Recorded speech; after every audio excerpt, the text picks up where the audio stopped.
नमस्कार। Recently railway के अंदर एग्जामिनेशन चल रही है सीबीटी मोड के अंदर, और उसमें आरआरबी जेई की जो एग्ज़ाम चल रही थी उसमें बहुत सारे कैंडिडेट जो हैं उनको एग्ज़ाम नहीं देने दिया।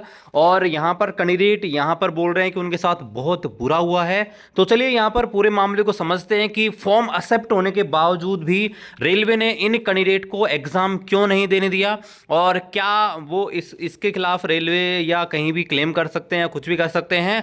तो चलिए शुरू करते हैं आज के इस वीडियो को। हमने बहुत बार इसके ऊपर वीडियोस बनाए हैं, कम से कम 10 वीडियोस हमने फोटो और सिग्नेचर के ऊपर ऑलरेडी दोस्तों बना रखे हैं, फिर भी आप नहीं देखते तो अब किसको दोष दे। तो चलिए यहाँ पर पूरे मामले को समझते हैं। तो यहाँ पर आप देख सकते हैं ये नोटिस बोर्ड भी यहाँ पर लगा रखा है एग्जाम सेंटर के ऊपर। यहाँ पर आप देख सकते हैं लिखा गया है क्लियर कि जो भी अभ्यर्थी आरआरबी लेवल 1 का एग्जाम फॉर्म भरते टाइम पे बड़े अक्षरों में, देखिए ये लेवल 1 ग्रुप डी का मामला था और उसके बाद बाकी जो एग्जामिनेशन है उनमें भी ऐसा ही हो रहा है। तो यहां पर देखिए ये लेवल 1 का नोटिस मैं आपको दिखाता हूं जो हमको मिला है। तो जो भी अभ्यर्थी आरआरबी लेवल 1 का एग्जाम फॉर्म भरते समय बड़े अक्षर यानी कि कैपिटल अक्षर में हस्ताक्षर सिग्नेचर अपलोड किए हैं, वैसे अभ्यर्थी एग्जाम नहीं दे पाएंगे। इसके लिए हमें खेद है।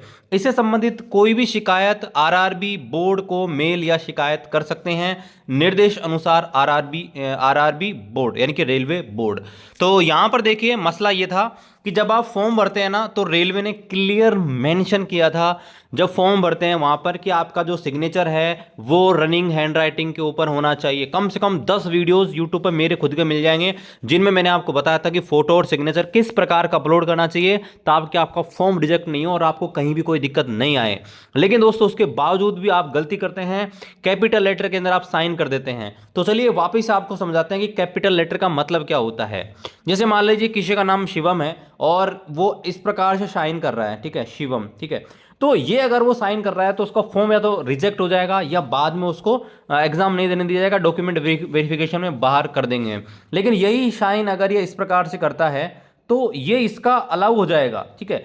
हिंदी में इंग्लिश में कोई दिक्कत नहीं है, आप साइन किस में भी कीजिए, लेकिन वो रनिंग हैंडराइटिंग में होना चाहिए। तो कैंडिडेट ने क्या किया कि कैपिटल लेटर के अंदर साइन कर दिया। अब देखिए रेलवे को क्या लगता है कि कैपिटल लेटर में तो कोई भी कर सकता है। जैसे भाई आरआरबी लिखना है तो कोई भी कैंडिडेट लिख देगा, आरआरबी एक प्रकार से बना सकता है, ऐसे सेम टू सेम आरआरबी ऐसा बना सकता है। लेकिन यही अगर रनिंग में होगा तो कोई कैंडिडेट अलग अलग बनाएगा, कोई कैसे बनाएगा, कोई कैसे बनाएगा।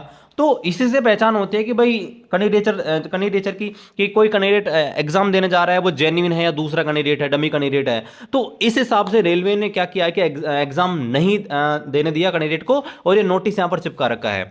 अब आप ये भी बोल सकते हैं कि भाई उनका फॉर्म ही एक्सेप्ट क्यों कर दिया गया, जब उनका जो है फॉर्म जब उनका सिग्नेचर में दिक्कत थी तो फॉर्म एक्सेप्ट क्यों कर लिया गया, और जब एग्जाम देने गए तो एग्जाम क्यों नहीं देने दिया। तो चलिए इस मामले को भी समझते हैं। यहाँ पर देखिए यहाँ पर मैं आपको एक नोटिस दिखा रहा हूँ जो कि जब फॉर्म एक्सेप्ट होते हैं जब आता है, ये मैं आपको आरआरबी एनटीपीसी का दिखा रहा हूँ एप्लीकेशन स्टेटस का। जब आपके फॉर्म की स्क्रूटनी हो जाती है तो उसके बाद यहाँ पर इस प्रकार का नोटिस डाला जाता है कि आपका जो स्क्रूटनी है कंप्लीट हो गई है। आप यहाँ पर चेक कर सकते हैं कि आपका फॉर्म एक्सेप्ट है, रिजेक्ट है या कंडीशनल एक्सेप्टेड है। तो यहाँ पर पॉइंट नंबर 4 में रेलवे क्लियर करता है वो पहले से ही।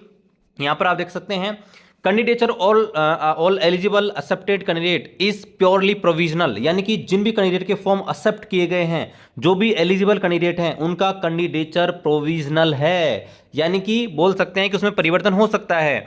And their candidature is liable to be cancel at any stage of recruitment process.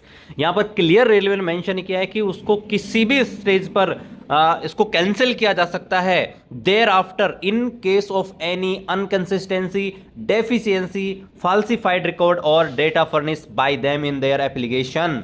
यहां पर रेलवे ने क्लियर बोला है कि अगर आप फॉर्म भरते टाइम पे कोई भी गलत जानकारी कर देते हैं, स्क्रूटनी के टाइम पता नहीं लगता, बाद में अगर रेलवे को पता लगता है तो बाद में आपका कैंडिडेचर कैंसिल किया जा सकता है। तो आपका जो फोटो सिग्नेचर था, अगर भले ही रेलवे ने जब फॉर्म भरा था तब आपका एक्सेप्ट कर लिया गलती से, लेकिन बाद में अगर रेलवे को पता लगता है कि आपने कैपिटल में साइन किए हैं तो आपको एग्जाम से वंचित किया जा सकता है। और यही दोस्तों रेलवे ने यहां पर किया है।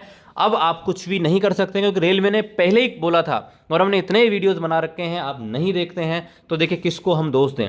तो जब भी आप फॉर्म भरें जरूर इस चीज़ को इंश्योर करें कि आपका जो फोटो और सिग्नेचर है जैसा रेलवे मांग रहा है, जिस स्टैंडर्ड में जिस फॉर्मेट में, वैसा ही अपलोड करें। अदरवाइज फिर यही होगा कि आप अच्छी तैयारी करके जाएंगे सैकड़ों किलोमीटर दूर एग्जाम देने, और जब आप वहां जाके हताश होंगे कि आपको एग्जाम ही नहीं देने दिया, तो फिर आप सोच सकते हैं कि आपके ऊपर क्या बीतेगी। तो ऐसा नहीं हो, इसके लिए आप जो है सब्सक्राइब करें रेलवे की पाठशाला को, ताकि आपको जेन्युइन अपडेट यहाँ पर मिल सके, गाइडलाइन मिल सके। मिलते हैं साथियों अगली वीडियो में, तब तक जय हिंद।